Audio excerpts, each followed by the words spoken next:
bahwa untouchable ini tidak hanya presidennya, bahkan menteri-menterinya. Mereka beranggapan mereka tidak akan tersentuh oleh hukum. Tidak seperti itu, Bahlil. Tidak seperti itu, Zulhas. Bahwa apapun yang kalian lakukan saat ini, karena kalian merasa masih berkuasa. Pada saat kekuasaan itu sudah tidak ada di tangan, seperti yang diungkapkan oleh Menkominfo Budi Aris Setiadi, jika tidak menang, maka akan berbondong-bondong masuk penjara. Sekitar bulan Oktober lalu, kami masih ingat itu, tanggal 1 Oktober, kami pernah mengecam tindakan oknum Menteri Investasi Bahlil Lahadalia ini, yang secara tidak berperi kemanusiaan memaksa rakyat Pulau Rempang untuk direlokasi demi kepentingan investor asing dari Tiongkok, yaitu Xinyi Glass Holding Limited. Proyek Eco City Rempang ini dikatakan akan menggiring dana sebesar 175 triliun. Namun apa yang terjadi? Oknum Menteri Investasi ini mengabaikan hak-hak dasar masyarakat Pulau Rempang yang sudah hidup dan mendiami daerah tersebut puluhan tahun. Bahkan ada beberapa keluarga yang sudah tinggal sebelum Republik ini merdeka. Ini yang menjadi dasar kami dari NCW mengatakan bahwa KKN ini sekarang membuat penguasa saat ini kehilangan hati nuraninya. Tidak ada lagi yang namanya kepentingan rakyat di atas kepentingan korporasi. Sekarang ini kepentingan korporasi. Korporasi ini bagi Bahlil Lahadalia ini lebih penting dibandingkan hak-hak dasar yang seharusnya diperjuangkan.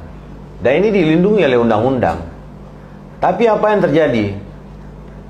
Hanya berharap supaya masuk investasi yang belum tentu benar-benar akan dilaksanakan atau hanya untuk goreng-goreng saham, rakyat di Pulau Rempang diusir, direlokasi paksa, diminta untuk pindah dengan cara intimidasi dan represi dari oknum aparat.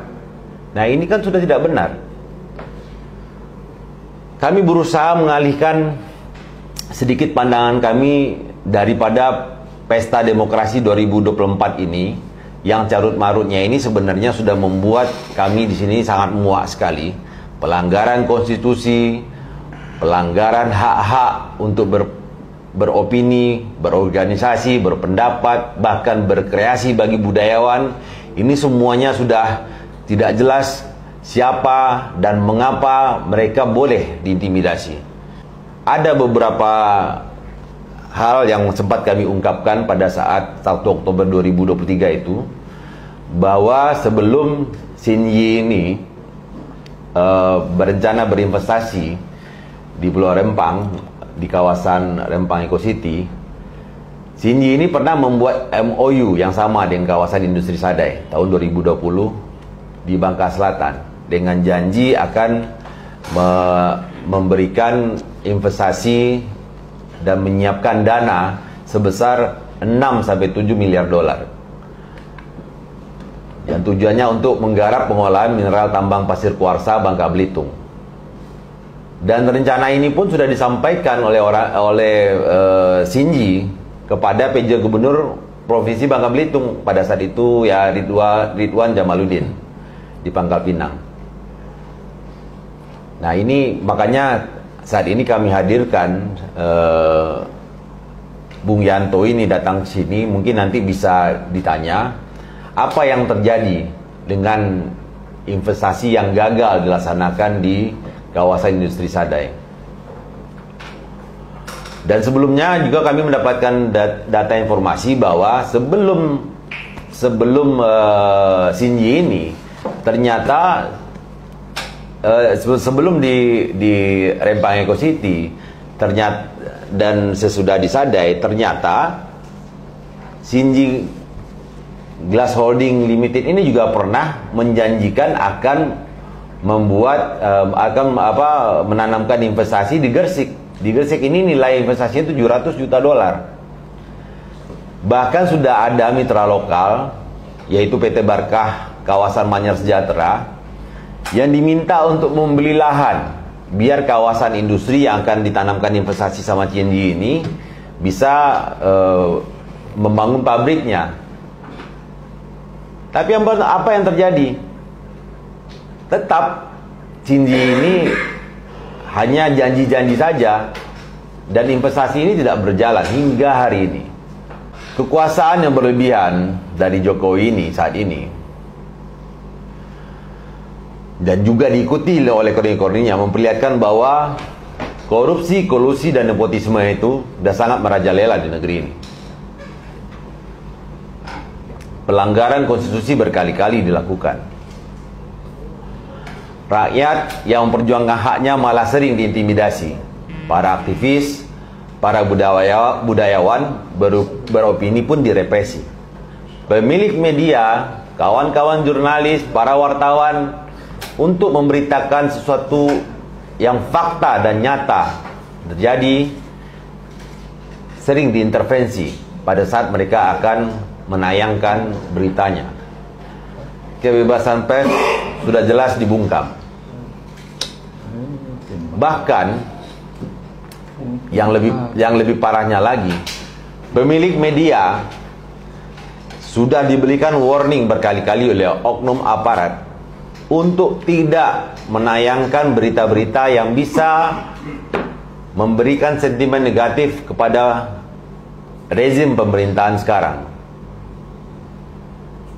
Ini yang terakhir sekali ini. Politik kita saat ini tidak dalam kondisi baik-baik saja.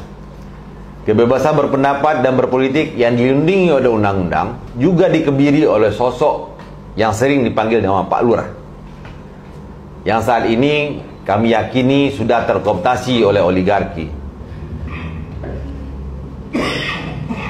Apa yang menarik? Yang paling menarik adalah begitu kejamnya kekuasaan dari rezim ini, sehingga turunan dari penguasa saat ini dan orang-orang di sekitarnya juga berlaku sama. Adab dan etika itu sudah hilang dari norma-norma kepatutan. Apa yang paling menyesatkan di sini? 3 hari yang lalu, oknum Menteri Investasi ini lagi menyampaikan suatu kalimat atau beberapa kalimat yang membuat kami di NCW ini merasa bahwa seseorang jika berada pada situasi tertentu dan kekuasaan tertentu akan hilang hati nuraninya dengan sendirinya. Tapi kami yakin tidak semua orang seperti itu. Hanya orang-orang bodoh dan tidak berilmu lah yang akan bersikap seperti itu. Apa yang disampaikan oleh oknum Menteri Investasi Bahlil Lahadalia ini? Disampaikannya seperti ini. Jadi saya mau sampaikan untuk kalian, jangan coba-coba bilang bahwa kita oligarki atau yang oligarki itu gak bagus. Tunggu kalian, saya mau tunggu. Begitu suatu saat kalian jadi pejabat, jadi orang kaya, mungkin kelakuan kalian akan lebih jahat daripada saya. Dan kondisi ini juga diikuti oleh beberapa orang kroni-kroni rezim pemerintahan Jokowi saat ini. Seperti apa yang dilakukan oleh Zulkifli Hasan, oknum Menteri Perdagangan, pada saat dia memberikan ilustrasi kecintaan pendukung paslon 02, saking cintanya itu sama paslon nomor 2 atau Prabowo, tahiyatnya seperti ini.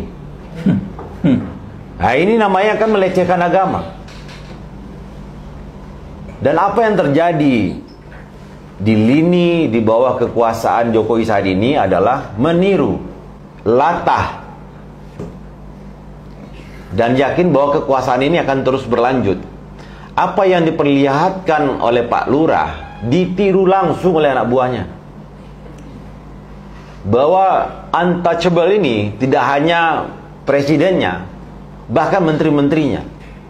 Mereka beranggapan mereka tidak akan tersentuh oleh hukum. Tidak seperti itu Bahlil. Tidak seperti itu Zulhas. Bahwa apapun yang kalian lakukan saat ini, karena kalian merasa masih berkuasa. Pada saat kekuasaan itu sudah tidak ada di tangan, seperti yang diungkapkan oleh Menkominfo Budi Aris Setiadi, jika tidak menang maka akan berbondong-bondong masuk penjara. Setiap penyelenggara negara yang tidak bebas dan bersih dari KKN pasti kita sikat.